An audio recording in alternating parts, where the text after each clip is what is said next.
Hello, everyone. Everyone who's watching, everyone who's not watching, who's going to watch later. Welcome to African Sports Guy. I am your host, African Sports Guy. So today we're talking about, starting off, we're going to talk about the CAF, the ruling that they made. The ruling that they made, right, to give the cup to Morocco and take it away from Senegal, which we believe is completely corrupt, of course. We're going to also go look at the upcoming match between Manchester United and Bournemouth happening tomorrow, Friday. And then finally, we're going to look at the past fixtures that have happened in the Champions League in Europe, where the English squads didn't do too well. Anyway, let me know what you think down in the comments. Please like and subscribe. And yeah. So I'd like to start off with, wait, let me just get this calibrated just quickly. As it were, CAF awarded Morocco the African Cup of Nations after, like, 2 months after the tournament, right? And this is just ridiculous, absolutely ridiculous in terms of the corruption that is being shown clearly through CAF. I mean, like, how does that happen that 2 months after a tournament, 2 months after it's completely and utterly over, 2 months after it's over, you then go and award a cup to the opposition, right? That doesn't make any sense to me. Now, if we look at the facts, right? So what happened is that there had been a complaint during the whole tournament, basically, of Morocco's cheating, how they had paid off the referees, apparently, and had done things to make sure that they had every advantage up and beyond and above what a host nation should be doing, right? So the first thing they did was that for the final, by the way, for the final, they put Senegal in a hotel, right, that was surrounded by fans. And the fans the whole night, were chanting monkey noises, throwing bananas at the windows, and all sorts of things, right? Basically racially abusing the Senegalese players as if they are not African themselves. But that's what they were doing, chanting monkey noises. Every time the bus went out to go to training, they were pelted by bananas and stones and things like that. And the players were not able to go out. Normally during a final, during a tournament, right, the team that is visiting the country, are able to actually go out, take a walk, look about, see what the country's about. But the Senegalese players, for fear for their lives, were cooped up in the hotel rooms. They couldn't even go out. That's the first thing. The second thing is the training ground that Senegal was using, right, was literally right next door to the Moroccan one. And on numerous occasions, they reported that they saw Moroccan cameras recording what they were doing during training. They saw Moroccan scouts looking at them, seeing what they were doing during training. All this is cheating. It's got nothing to do with the integrity of the host nation, by the way. This is pure, utter, unadulterated cheating, right? And CAF did not sanction them for that, right? The third thing, I think everybody saw it, right? That during the match, the ball boys were literally attacking the keeper, like the substitute keeper, who wanted to give a fresh towel to Mendy, right? He wanted to give a fresh towel to Mendy because, as you know, it's very hot in Morocco. It's very humid because it's right next to the ocean, so it's very humid.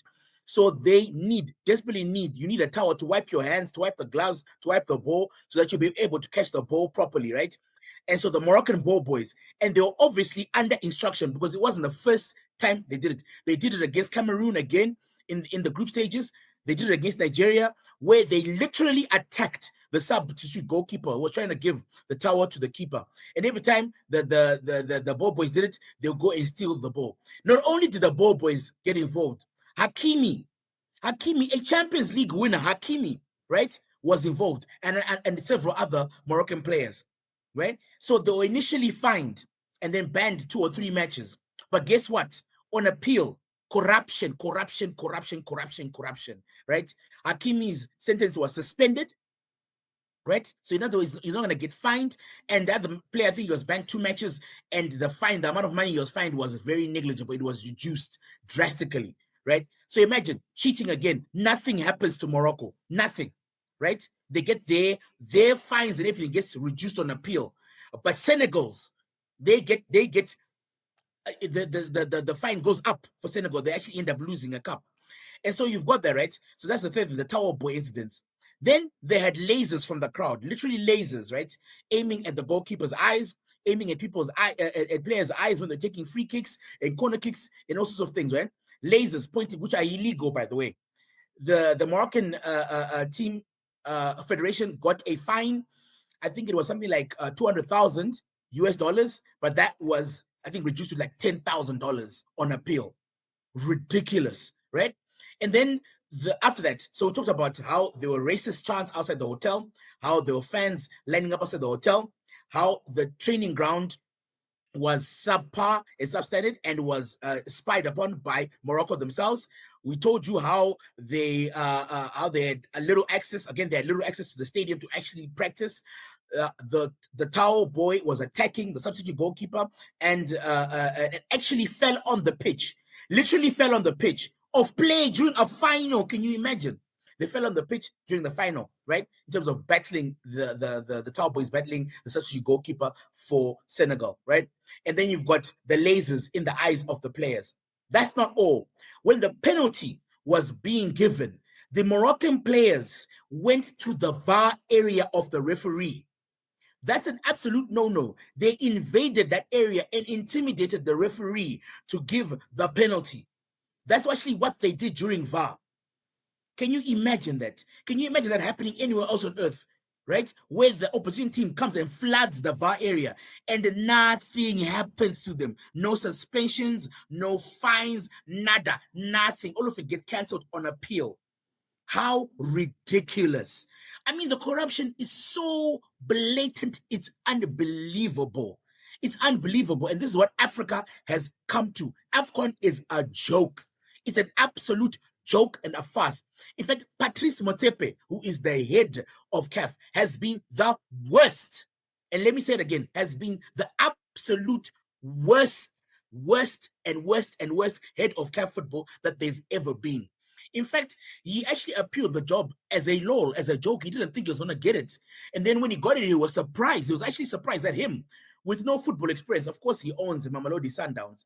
But I mean, he doesn't run the club. He just throws his billions on it, and then they dominate everything. But he doesn't run the club day to day. It's actually his son who does it. So, this guy who's got no experience, he was never a soccer player. He was never a soccer administrator. He's never done anything with football. The only thing he does is he owns a club.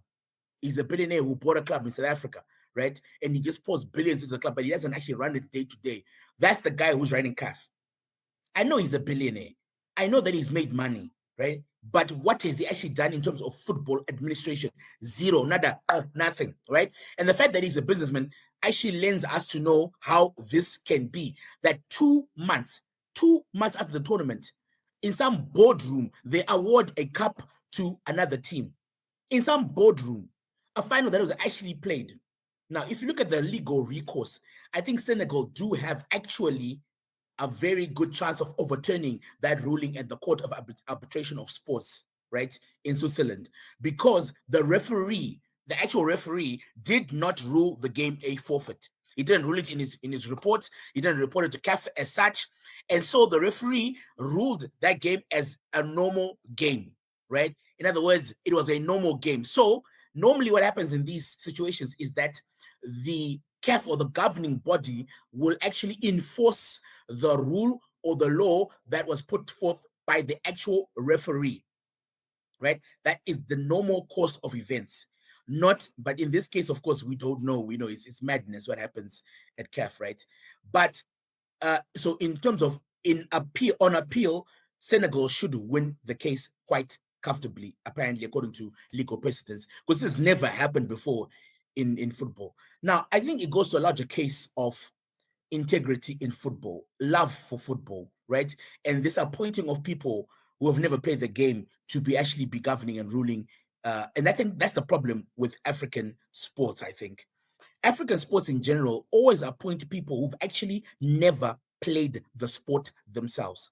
They've never been football players. They've never actually toiled and labored on a football pitch. Never, right? They normally always appoint administrators or people that are, you know, some sort of government affiliation or some backdoor deals. And these are the kind of idiots that make these stupid decisions that make zero sense football wise, right? Zero sense football wise, right? And so that is the problem that we have here. And I think now going forward, this should be a sort of like a wake up call for CAF, right? CAF should wake up and see that these kinds of decisions are terrible for football and they should be embarrassed by what's happening. And I think the voters now, and I think it won't happen, of course, it won't happen because if FIFA is corrupt, why can't CAF be corrupt, right? And so I think what should happen is, like, in terms of what happens in Europe, right? In Europe, many of the guys in Europe actually are ex-players or ex-administrators or clubs or something along those lines. They actually have a CV that can justify them getting the job. Unlike in Africa, Patrice Motsepe was literally a BEE businessman, right? Getting the nod over other qualified people. I mean, if Samuel Eto'o or George Weah or Didier Drogba or Lucas Radebe or Benjani Mwaruwaru, Peter Ndlovu, or people like that, legends of the game, JJ Okocha, people like that, people legends of the game who played the game, who've done very well for the teams, right?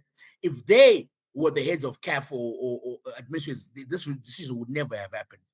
And so this is corrupt. This is pure corruption. They were obviously paid some sum of money. Money exchanged hands, because throughout the tournament, the refereeing decisions were mind-boggling. And even in the game, imagine in the game, bruh, the decisions that happened in the game were ridiculous, right? And then I don't look, the referee, look, we can only speculate, right? But I think quite obviously the referees were under pressure from the home team, right? They were very, very much under pressure to rule in the favor of Morocco, right? And they did it in the semifinal, in the quarterfinal. Penalties were just not given at all. Morocco could tackle with impunity, could do whatever they wanted. Nothing happened. Balls that were out or like offsides were not given. Balls that were out of the pitch were given as in the pitch. I mean, Morocco could really do what they wanted. And the thing about it is so sad.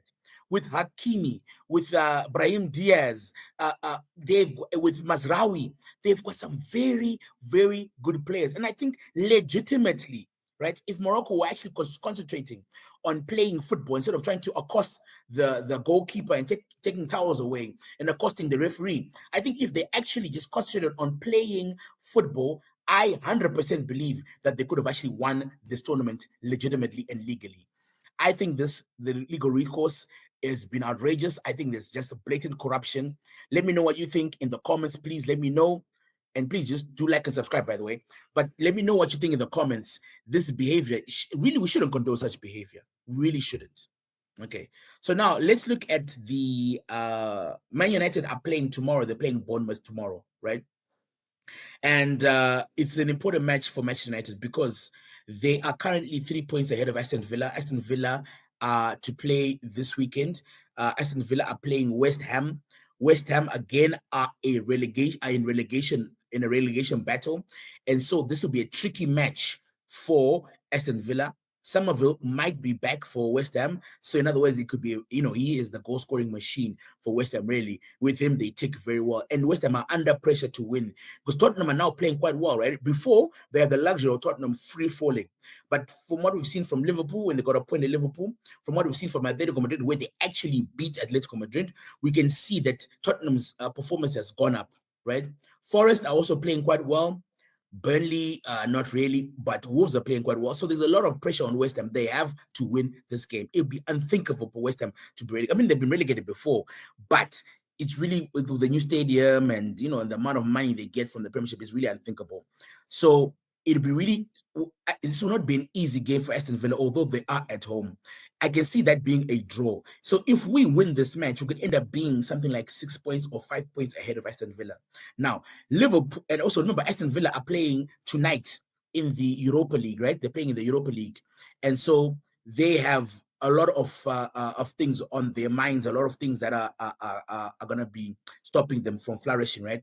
And so we can there's a big opportunity here for us to take over. And then after that, you look at Liverpool. Liverpool, again, having played midweek, are playing Brighton away. Brighton away is no gimme to anyone, right? And then you got Chelsea are playing Everton away. That's guaranteed. I mean, that's going to be a point or a loss or something. And then Man City are playing Crystal Palace. Now, Crystal Palace has been the nemesis of Man City. Now, this match, Man City are playing really for nothing, and so are Crystal Palace. They're playing for nothing as well. And so it could become quite a tricky match. There's an opportunity for us to gain points on Man City, and there's an opportunity for us to go 6 points, 9 points, 8 points above our rivals. And so this is an important match.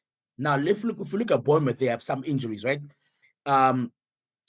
Lewis Cook is out, Clivert is out, right? And Tyler Adams will be coming on.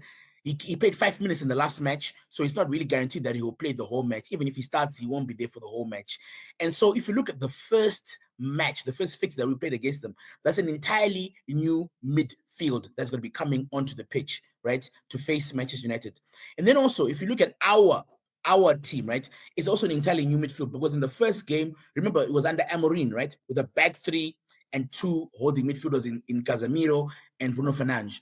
And if you look at that game, Semenyo and Kluivert had a field day, because they could literally just go past the midfield and they'll be upon Casemiro and he'll be by himself. And so it was given to young Luke. It was Luke Shaw, Lenny Euro, and Aiden Heavens who were actually defending against Semenyo and Evan Nielsen and the likes. And so Casemiro was really taking out the game. And so this game, we have a back four that is solid: Harry Maguire, Lenny Euro, Dalot, and Luke Shaw, right? And then behind them, we've got Casemiro, we've got Kobe Mainu, and we've got Bruno Fernandes coming in to help. And so it's a solid defense. And also remember, the goalkeeper had a stinker in the first game, the first leg against Bournemouth, Sandy Lemons. If you remember, the first goal was against Semenyo, broke free from a mistake by Luke Shaw. He broke free and he ran the whole half basically, and then went and just slotted in the corner, right? Under little to no pressure.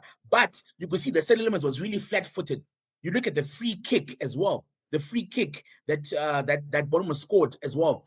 It was on he set the wall this side, and then the ball, and then the side, his side. He was very flat-footed. He wasn't really energetic, and he couldn't get to the ball. And so you could say that his performance was not that great, except of course for the final 2 minutes, like 96th and 97th minute, where he saved two goals from Brooks, right? 2 shots from Brooks, which were point blank. Right, so it was, we kind of forget that Lemons had a terrible game because of those 2 fantastic saves that actually saved 2 points, 1 point from becoming 0 points, right?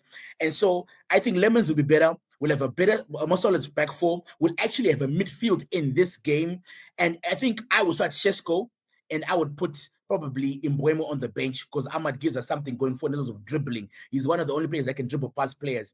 And now, if you actually see, Cunha has been putting in some fantastic crosses since he's been playing on the right. Also, since he's been playing on the left, right? He puts some fantastic crosses. And so I think that Sesko is prime for this game. Also, set pieces, because Casemiro might score a couple of goals set pieces, because Bournemouth are not great on set pieces.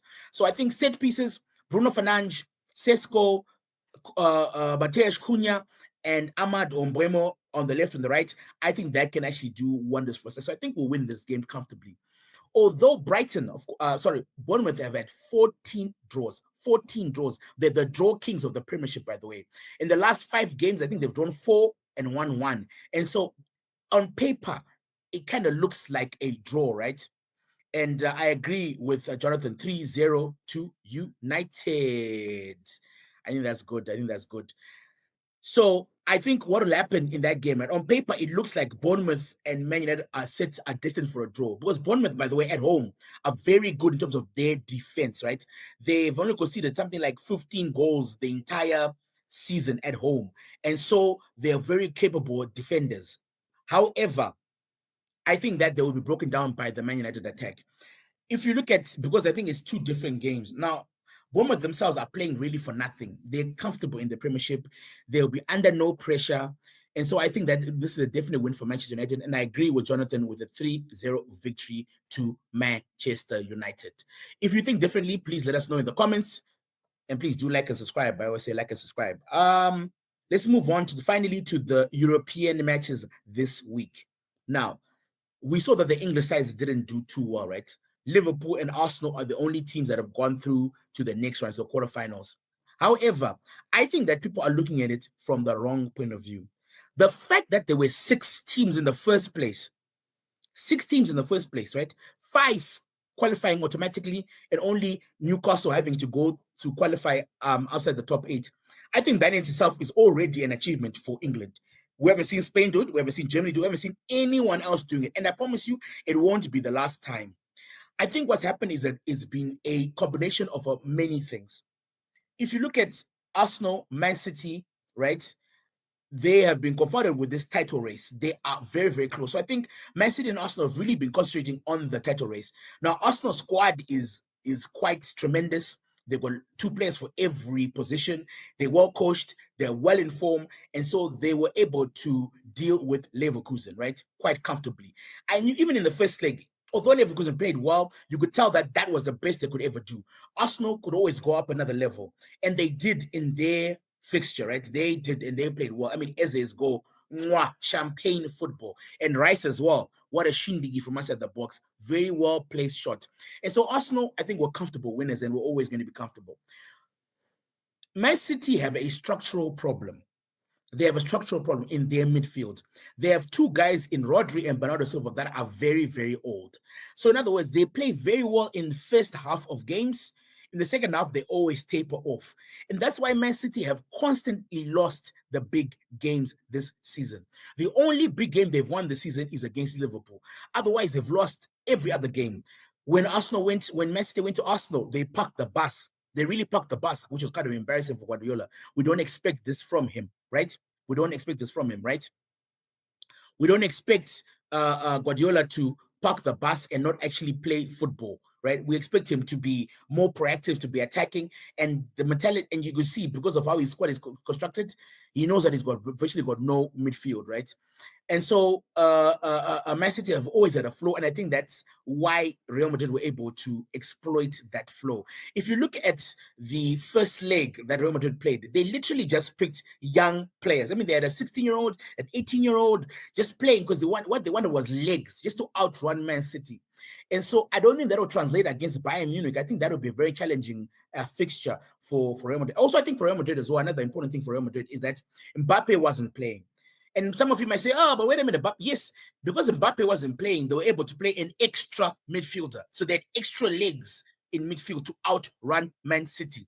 And so the only passenger defensively, by the way, not offensively, defensively, the only passenger defensively was Vinicius, right? Otherwise, if Mbappe and Vinicius were playing, that could have been a problem for Real Madrid because they wouldn't have had enough defenders. Because if you look at why Xavi Alonso was fired, Xavi Alonso was actually fired because he wanted Vinicius to actually defend, go back, mark, play hard, because he said we can't afford to have 2 of you. We can't afford to have you and Mbappe walking around doing whatever you want, being positionless, basically that kind of thing, right? And because Vinicius had been used to doing that the season before, right? He was very upset by them. That's one of the reasons why Xavi Alonso really didn't last that long at Real Madrid. Now, Man City had a structural problem. That's why I think they lost to Real Madrid. I don't think Real Madrid will flourish in the next round. I think Real Madrid will be knocked out by Bayern Munich in the next round. Mark my words. Now, moving on to Liverpool. Liverpool, obviously, were always going to be defeated. Galatasaray, really, it's like they have some sort of setting in their passport, right? So that once their passport is activated, they suddenly just turn off their footballing brains and their footballing ability. In Turkey, in their home ground, Galatasaray are formidable. They are nigh impossible to defeat. Ask Juventus, ask Liverpool. They are difficult to play at home with Osimhen and Gundogan and Leroy Sané and all those players. They look undefeatable, right? But as soon as they leave their country, they are literally the worst traveling team in football. They are awful.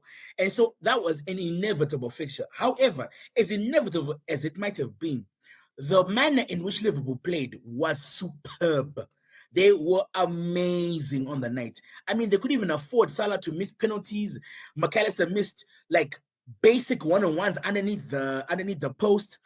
It was a terrible performance by Liverpool. A terrible performance by Galatasaray, but a wonderful performance by Liverpool. They bossed the game. The pace at which they played, their passing, their midfield. I mean, like they were closing down. Galatasaray didn't have a sniff, right?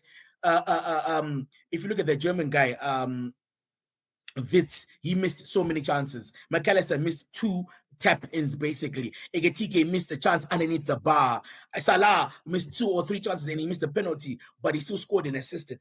Like, I think the Liverpool fans will be singing the, that, where are you? Where have you been? Like asking where Salah had been the entire time. Where had he been this entire time, the whole season? Why hasn't he been playing like that? Why wasn't McAllister playing like that, by the way?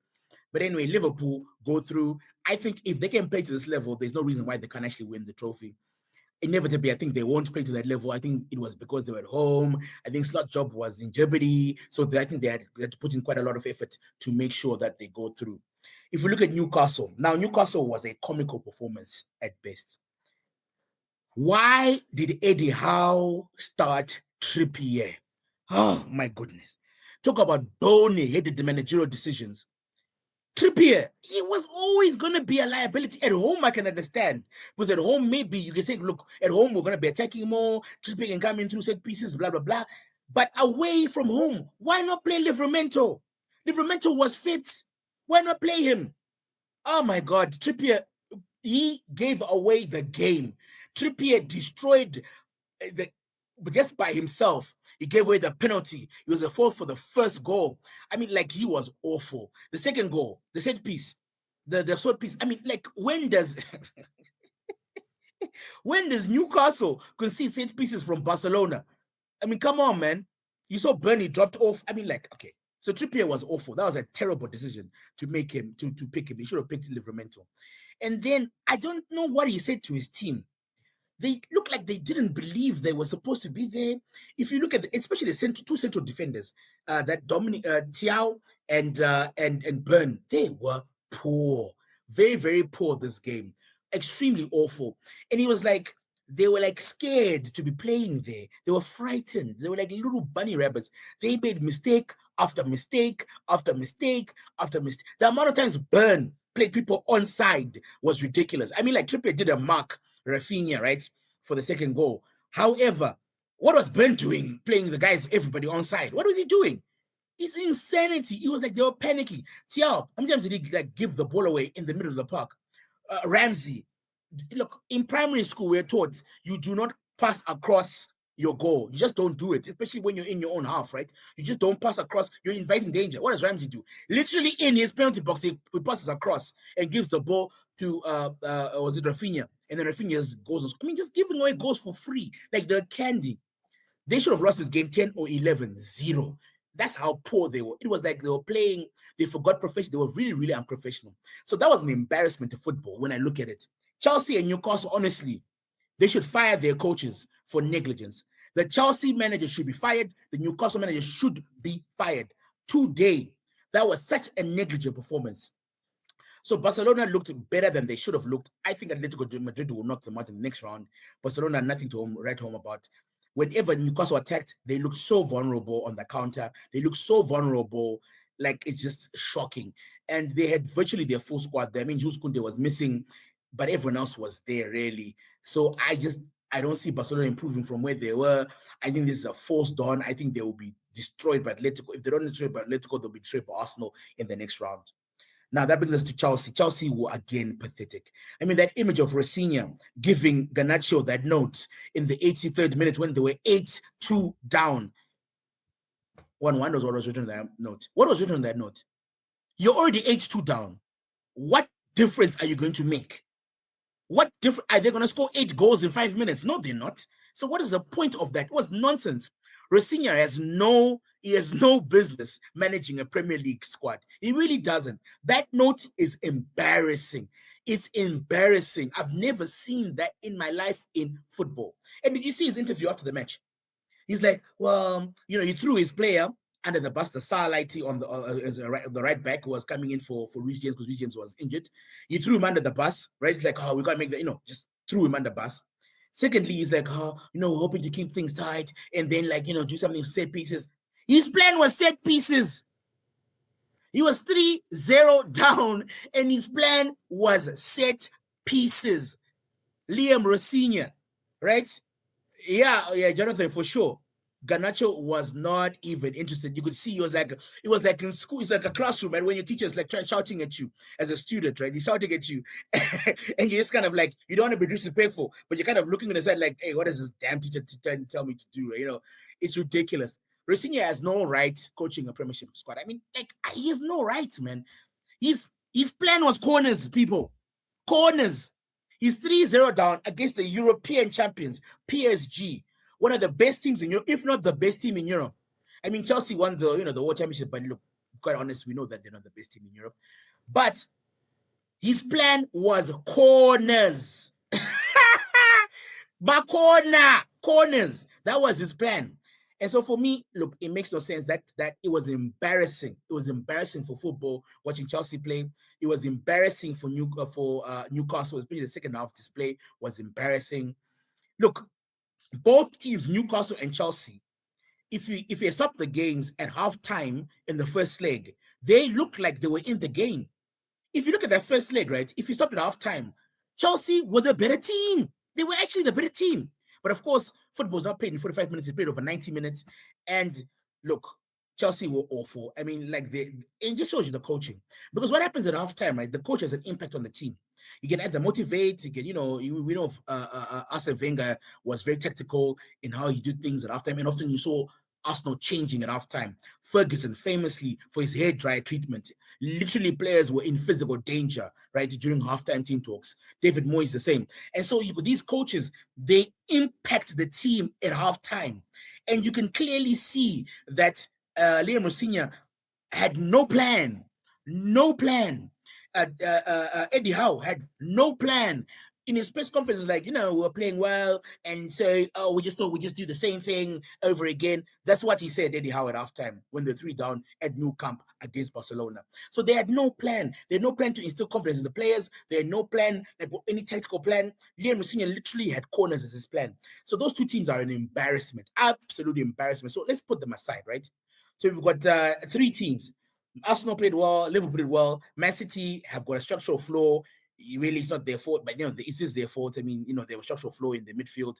But Newcastle and Chelsea were an absolute embarrassment. Now, the final team, Tottenham. I thought Tottenham was going to be the embarrassment. I thought Tottenham were going to be the worst. For me, my money was on Tottenham being absolutely whack. But they actually won. Tottenham Hotspur actually won a game. And they were amazing during the game. They really were. They were so good. Look, can we say Xavi Simons has actually come out now? Xavi Simons' breakout game. This was a breakout game for Xavi Simons. He was amazing during this fixture, right? He was harassing players. He's passing. He created chances. He scored 2 chances. He scored 2 goals himself. One was a penalty, but he created that penalty himself. He was a dope shindig outside the box, a dope shot outside the box. He was amazing. And if this is the level that Xavi Simons is going to be playing at for the rest of the season, then I think Tottenham have got 0% chance of being relegated, right? Spurs have got 0 chance of being relegated. Spurs were amazing. Kolomuani, again, a dark horse. Really, really good, right? Matthias Tel. Where was Tel the whole season? Where has been this guy? Dribbling past players, creating chances. Now, think about it. Tel had a chance before Kolomuani scored. That could have been 2-0. And then he himself had a chance before halftime. That could have been 3-0. Imagine if it was 3-0 at halftime and the score was 5-5 on aggregate. How amazing would that have been? So if Matthias Tel had just been a little bit more clinical, this game could have turned on his head. This could have been an excellent game. Really, really, really, really excellent game, right? For Tottenham. So Tottenham had a chance. I was very, very chuffed by their performance. I think Tottenham, if they keep on playing, because let's look at the Liverpool game. They showed a lot of heart. Anfield is a terrible place to go to, right? Especially when you're struggling. But their performance was amazing. They pulled that off. And then you look at how they beat Atletico Madrid at home. Now, some negative ninnies may say, fine, Atletico Madrid were at home. What could they do? Atletico Madrid had won already at home. They came away. All they wanted to do was really defend. They weren't really interested. They weren't really engaged in the game. But look at Simeone on the sideline. Look how pissed off he was. And then tell me that they came to defend. And no. They wanted to win that game. And Tottenham outplayed them. So I think that Tottenham, the way they played in the last 2 games has been excellent. I think they've got a real chance now of not being relegated. I think if they play this way, they're going to be safe. I think West Ham and Nottingham Forest are worse than them when they play like this. And so the next match is against Forest. What a huge match. I cannot wait for this game. I'm going to watch that game. That is of course, it doesn't clash with the Man U game, but I'm going to watch it. That is going to be a tense, intense affair. That's going to be what they call a 6-pointer. Whoever wins that game, one. I can't wait for that game. That's going to be very interesting with the way Tottenham played. So overall, in Europe, I think that getting 2 teams in the quarterfinals is not bad. I mean, Spain have got 3 teams in Barcelona, Real Madrid, and Atletico Madrid, right? But, you know, yeah, I don't know. I just don't. I think that it's not really a fair reflection on how well English teams have done in the cup, right? So I think 2 teams in the quarterfinals, I think, is good. I think that Liverpool have got a very good chance of defeating PSG. I think Arsenal will 100% defeat Sporting, right? So I think that'll be a very interesting game, very, very interesting match. Let me know what you think down in the comments below. So, what match are you looking forward for this weekend? Do you think that Manchester United will beat Bournemouth to carry on their role, their attack, and their upward momentum? Do you think that Carrick will get the job? Do you think he should get the job? Do you think they're doing a good job? Who would you start in the starting lineup? Would you start in Mbuemo? Would you start Ahmad? Would you start Sheshko? For my money, I would rather have a front 3 of Sheshko, Cunha, and Ahmad, right? And let me know what you think of the corruption in Africa, bro. Afcon, bro. Terrible, terrible stuff. I think the root of the cause of corruption is simply because we don't elect former players to be presidents of CAF. We're always electing these bureaucrats who have nothing to do with football. Shame on Patrice Motsepe. Shame on him. Pathetic performance by Patrice Motsepe. This is a ridiculous ruling that has never happened before in football. I mean, I spent I've been looking, searching, scouring. Nothing comes close to this. It's never happened before that a cup gets given to a team 2 months after the tournament. Rubbish, absolute rubbish ruling. And I know that it will be overturned. If there's any justice in this world, that ruling will be overturned. And again, it will be an embarrassment for CAF. I think it's time for CAF to stop appointing these bureaucrats, these millionaires or whatever, who have nothing to do with football, who've never played a foot. Motsepe has never kicked a ball in his life, right? And so for him to preside over this nonsense, this corruption, right? Obviously, money changed hands. Morocco obviously greased the hands of the committee or whomever. And then also, why were all the charges against Morocco reduced? Can you tell me? What's the justification for reducing all those charges? What is the justification? They were assaulting the sub-keeper on the pitch of play during a final. Right? During a final, assaulting, literally assaulting, tackling to the ground, wrestling a towel, fighting a guy on the pitch. And yet, instead of increasing that punishment, they decrease it to almost nothing. When the penalty was had, they ran to the booth. They literally sprinted to the booth to assault the referee. Nothing happened. The results are down. Racist chants outside the Senegalese hotel. Substandard, like really rubbish standards for Senegal, right? Clearly abused, right? Nothing happens. They were spying on Senegal before the final, literally spying, taking cameras. There's evidence of this, by the way. Nothing happens. Nothing happens to Morocco. Nothing happens. They just get given just some token fines. Some token fines. That's all. It's obvious that Morocco is a much richer country than Senegal, right? Much richer country than Senegal. They have more influence. And so that's what happens. They get the ruling, they get the decision. But I'm hoping that at the Court of Arbitration of Sports, this ruling will be changed. But anyway, that's me for tonight. I'm on every night around 8:30. Tomorrow night, 8:30, Quentin Muchena will be here, right? We'll be discussing the relegation battle. We'll be discussing what's coming up on the weekend. Also, maybe a bit more on CAF, getting his opinion on CAF. And so also we'll be doing our predictions. We'll see who won last week, or who lost last week, and see who made money, who didn't make money. So look forward to that tomorrow night. And also a video, my preview of the Manchester United match will be dropping today. My review of the Champions League results will be dropping tonight as well. And as always, please like and subscribe. It really does help the channel. And good night, guys. This is African Sports Guy signing off from Old Trafford. Yeah.